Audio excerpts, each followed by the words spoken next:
বিসমিল্লাহির রহমানির রহিম।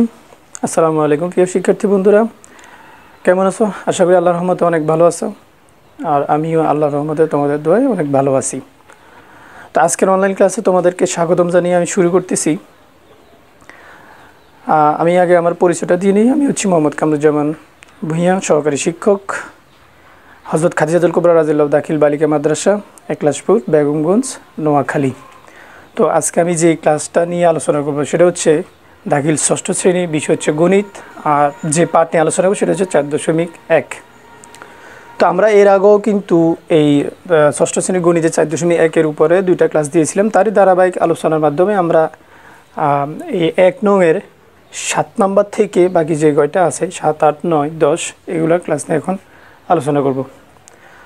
তো তার আগে আমি 7 নাম্বার কিছু একটা কথা বলিনি, সেটা হচ্ছে এখানে প্রশ্ন আছে x/3 + y/2 - z/5 যে প্রশ্ন। তো এইটার কাজ হচ্ছে যে কি, আমাদেরকে প্রথমে x-কে 3 দ্বারা ভাগ দিতে হবে, তারপর y-কে 2 দ্বারা, এরপরে z-কে 5 দ্বারা। কিন্তু মাঝখানে কিন্তু একটা প্লাস চিহ্ন আছে, এরপরে মাইনাস চিহ্ন আছে। তো আমাদেরকে প্রথমে কি করতে হবে, এই দুইটা প্লাসের আগে কাজ করতে হবে, তারপরে মাইনাস এই 5-কে z-কে 5 দ্বারা ভাগ দিয়ে এই ভাগফলকে এটা বিয়োগ দিতে হবে, তাহলে আমাদের কাজ সম্পূর্ণ। তাহলে আমরা দেখি, আমরা যদি কথায় লিখি তাহলে কি লেখা যায়। এখানে আছে x/3 + y/2 - z/5 হচ্ছে x/3 মানে হচ্ছে x-কে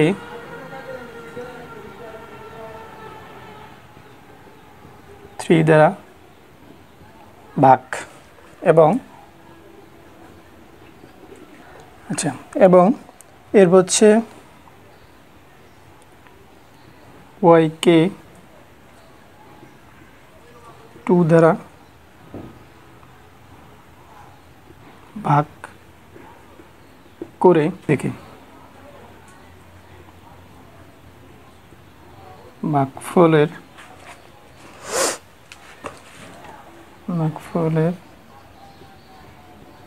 সমষ্টি থেকে z-কে 5 দ্বারা ভাগ করে বিয়োগ। তো আমরা এ পর্যন্ত আমরা শেষ। আমাদের এই অঙ্কটা আমরা একটু বুঝাই নিই এবার। এখানে প্রশ্ন লেখা আছে যে এটা হচ্ছে আমাদের প্রশ্ন, ওকে। তো x-কে 3 দ্বারা ভাগ, ঠিক আছে, তারপর এবং y-কে 2 দ্বারা ভাগ করে, এই দুইটা আমরা লিখলাম। এই দুইটাকে আমরা ভাগ করব, ভাগ করার পরে যে রেজাল্ট বের হবে সেটা হচ্ছে ভাগফলের সমষ্টি। এটা ভাগ করে, এটা ভাগফলের সমষ্টি, যেহেতু যোগ চিহ্ন আছে মানে প্লাস চিহ্নের জন্য সমষ্টি থেকে তারপর কি z-কে 5 দ্বারা ভাগ করে, এটাকে আমরা 5 দ্বারা ভাগ করার পর যেটা পাবো সেটা আমরা এইখান থেকে, এই সমষ্টি থেকে আমরা কি করব, বিয়োগ করব। এই যে মাঝখানে যে বিয়োগ চিহ্ন আছে সেটা হচ্ছে দ্বারা বিয়োগ করব, তাহলে আমাদের রেজাল্ট কিন্তু বের হয়ে যাবে। আচ্ছা, এরপরে আমরা যাই। এরপর অঙ্ক কি আছে,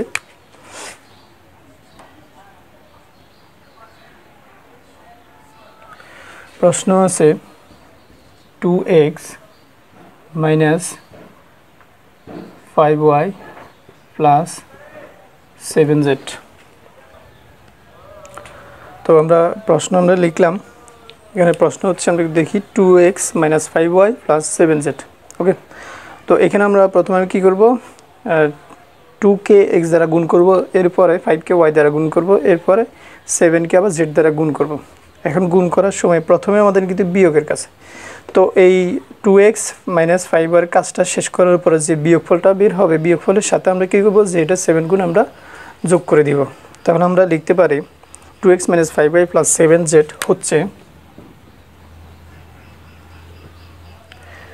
হচ্ছে কি x-এর দ্বিগুণ মানে 2 গুণ, x-এর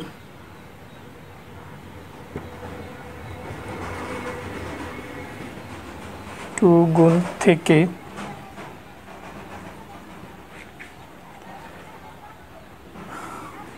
y এর 5 গুণ বিয়োগ এবং লিখলাম এবং তারপর আছে কি 7x। তো আমরা আগে এটা লেখার পর লিখবো 2x - 5 যে বিয়োগটা পেয়েছি আমরা এই বিয়োগফলের সাথে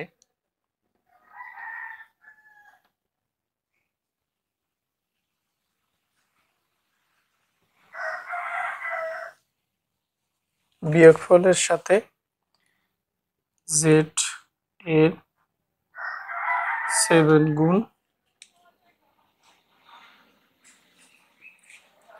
যোগ।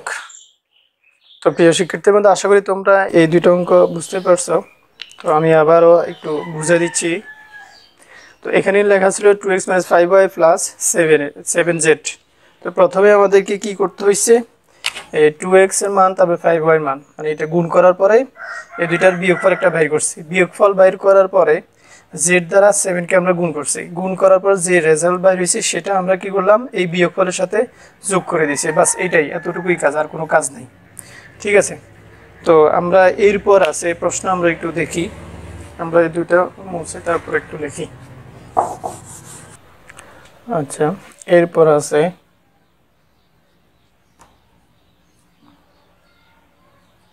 2/3 bracket x plus y plus z।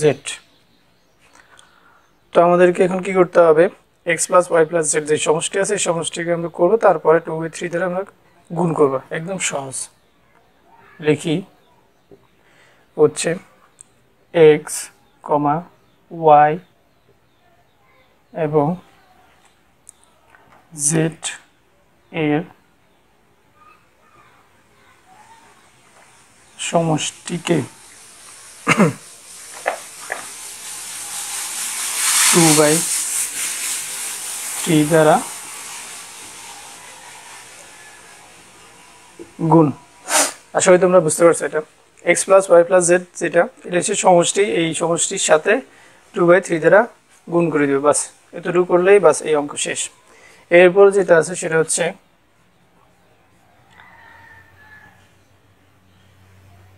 AC minus BX by 7। তো এখানে আমরা কি করব, যে AC এটা হচ্ছে একটা গুণফল, BX এটা একটা কিন্তু B আর X এটা একটা গুণফল কিন্তু। তো এই গুণফল থেকে এই গুণফল প্রথমে আমরা বিয়োগ করব, বিয়োগ করার পরে যে আমরা বিয়োগফল বের করতে পারবো সেটা আমরা 7 দ্বারা আবার এগুলো ভাগ করব। তো আমরা লিখি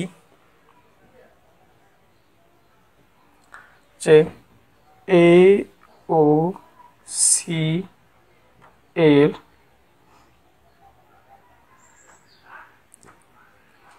গুণফল থেকে BOX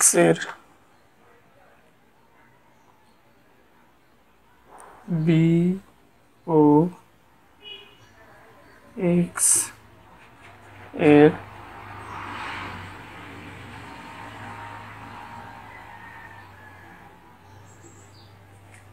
গুণফল বিয়োগের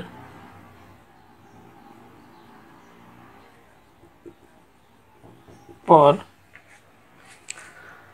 বিয়োগফল কে, AOC এর গুণফল থেকে আমরা BOX এর গুণফল বিয়োগ করে যে আমরা যে বিয়োগফলটা পাবো সেটাকে আমরা 7 দ্বারা কি করব, ভাগ করব। তো বিয়োগের পর বিয়োগফল কে,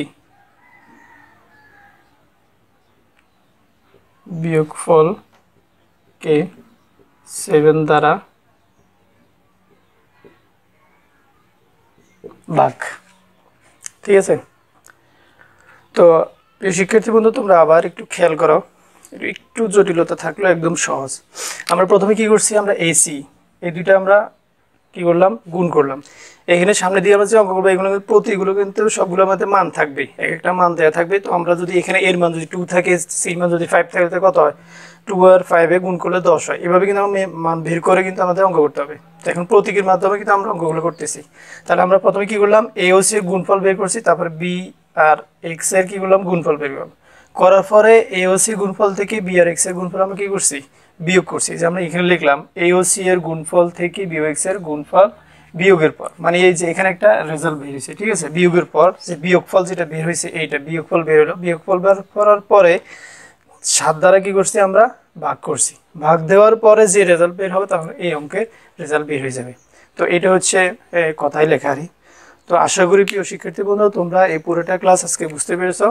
তো আজকে এই অনুশীলনীর এই 1 নম্বর যেগুলো রাশির যে কি বোঝানো হয় এটা অঙ্ক শেষ। তো আমরা এই সামনের দিকে আরও ক্লাস করব। তো আজকে এই পর্যন্তই আশা ব্যক্ত রেখে এখানে বিদায় নিচ্ছি। তোমরা সবাই ভালো থাকো, সুস্থ থাকো। আসসালামু আলাইকুম রহমতুল্লাহ।